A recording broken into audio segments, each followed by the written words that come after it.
we'll start off, Rob, by if you can tell us a little bit about yourself, about your show as well. How did you get started? My name is Robbie. I'm a Capricorn. I'm a I cat. really I enjoy long walks on the beach.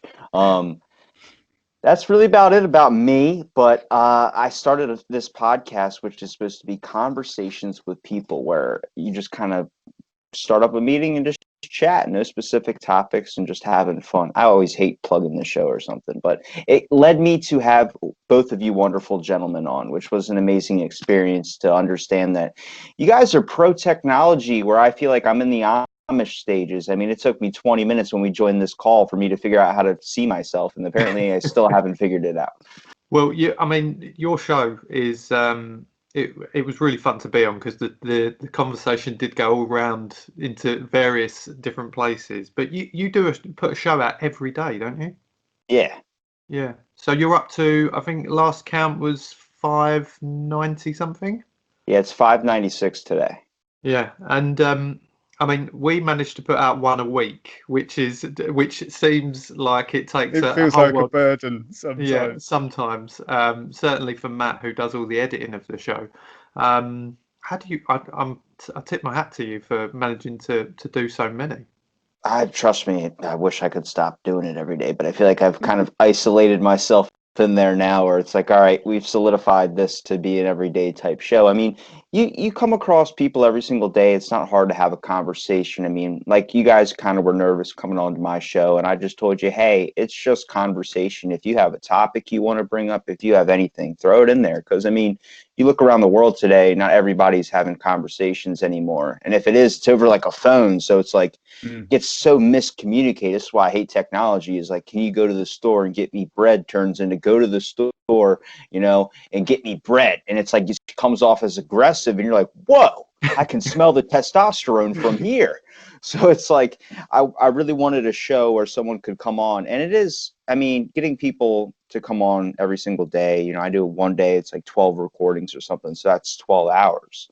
Hmm. I mean, I don't edit. The only time I really ever edit is like a couple shows ago I had a guest who it was an hour and 45-minute recording.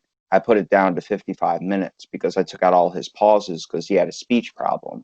Hmm. And he was really nervous about me uploading it because he didn't want to look bad. And I said, I never started this thing for, most people, like if you invite somebody on or something, they look at it like, oh, why are you picking me? Is it something I posted? It seems like an attack. And I'm like, I'm here for just literally to expand my own knowledge. I would say selfish Yeah. intent on the fact of I could have a conversation with you, I can have a conversation with Matt, and next thing I know, I'm on this whole other plane where I'm like, wait a minute, there are people that are pro Neuralink right now. I want to understand that train of thought. And it's been fun. It's been a little fun journey.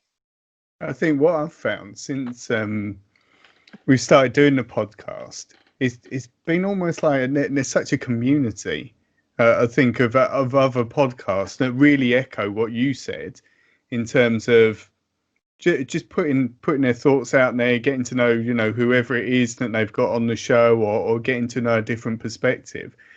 And it seems to be, we've found, and I know sort of James runs the social side of things more and gets loads of messages of different podcasters reaching out and sort of, sharing their things or giving us feedback and something like that. It's been it's been really welcoming. It's amazing. It's nice having that. Like you said, it's nice having that platform where there is interaction on that sort of basic human level, which I think is fantastic. I mean, Definitely. it's a great way to reconnect. Like you guys doing a podcast once a week. Okay. That's perfect because that gives you the time like, hey, I haven't talked to you in a couple of days. Let's just shoot an episode. Let's talk about some things. It's a great way. That's why I'm pro people starting podcasts. I mean, everybody's doing it now. My UPS guy had a podcast. He was like, you should listen to my podcast. I'm like, dude, you don't even deliver my packages correctly. Why would I even tune into that? But it's an experience. I come across with a little bit of a different mindset when it comes to talking to people with podcasts as well. I found my niche group, which is like people I support, but everyone's always looking for the promotion. That's why Mm. I don't really like talking about the show when I'm like, if somebody asks me how I started or something, I'm like, yeah, I've said it before, but it's just so much like it's so much better to be in the now and in the moment with things, especially like if I'm talking to you guys, we could talk about aliens, we could talk about whatever, instead of somebody coming on and just wanting an interview. And Oh, you get that all definitely. the you get that all Yeah. the time. I'm like, look, I'm not an interview guy because I can bring up poop at any moment. An interview, most of them can't do that. That's why I say it's conversation.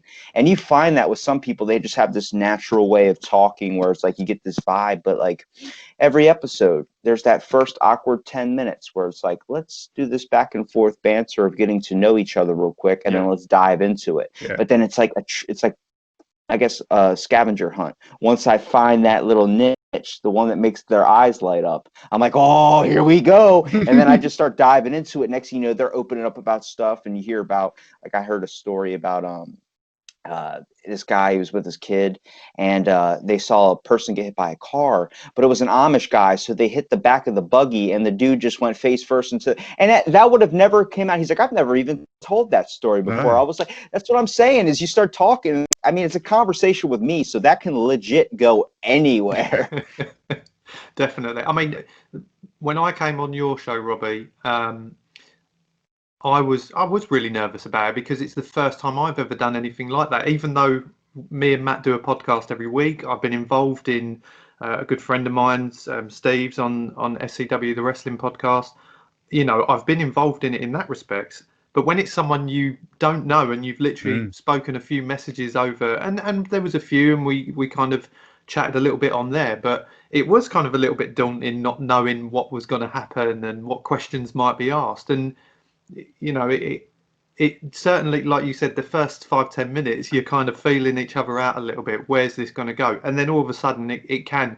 What I was going to say to you is, what's been kind of, is there any that's been, let's flip it on its head a bit. Any people that you've had that have been really weird guests, like that you've just been a bit kind of, whoa. I've had guests that have been a little bit weird, and I've had probably out of, let's round it to 600, and it's only a couple episodes away, and I got like 30 saved on my computer. So when I tell people, it's all pre-recorded, so it's not live. It's not like you have to think of an answer right on the spot. If you need a minute to think, I'll be more than happy to go back and edit it out if it's like an extremely long pause. But Mm, I've had guests that get weird, like, I'm going to do my own separate recording as well. And I'm like, why do you need it? And it's like this whole mentality of, and I understand it too, because from talking to so many people, the best thing I like is that I try and understand everyone's perspective on things. So you hear someone say, I'm going to do my own recording as well. You're thinking, okay, are you going to use a Mm. soundbite to it? That might make sense. More times than not, it's the fact of they've done a guest appearance, and then someone has been like, how you doing, Steely? You doing good today, man? Well, let me, then you get into this deep conversation for 5 minutes, and the next thing you know, they go, so are you against Trump? Are you against? And then it Yeah. goes into this whole thing where the person's like, hold on, I want to make sure I get the actual recording so you can't edit out anything and make it seem like something I'm not. And I try and tell people, like, I'm almost on 600 episodes. There's probably about 80 episodes I haven't released because someone last minute's like, I don't feel comfortable you releasing Mm. that. And then I'm like, all right, well, that was an hour scrapped, but thanks anyway. And Yeah. when you come across like the episodes I've done, not to keep referencing it, but you come across so many perspectives of things. And I tell people, like, I couldn't be anybody else. I couldn't keep up an act for mm. this long of a time. Like, this is genuinely me. You see my reaction when someone tells me something that just blows my mind. Like, oh yeah, I used to own a brothel. I'm like, oh, what? Like it's those moments where it catches me off guard, but like I'm genuinely interested in how you're doing, how your day's going, and what conversation can we get into? Because sometimes you find out some stuff that you never knew. Sometimes you're letting people in on stuff they never Yeah. knew. Well, you'll be pleased here that we have some topics that we can throw your way and get your opinion on during this episode. Which, James, you've got Yeah, the starting point yeah, for us.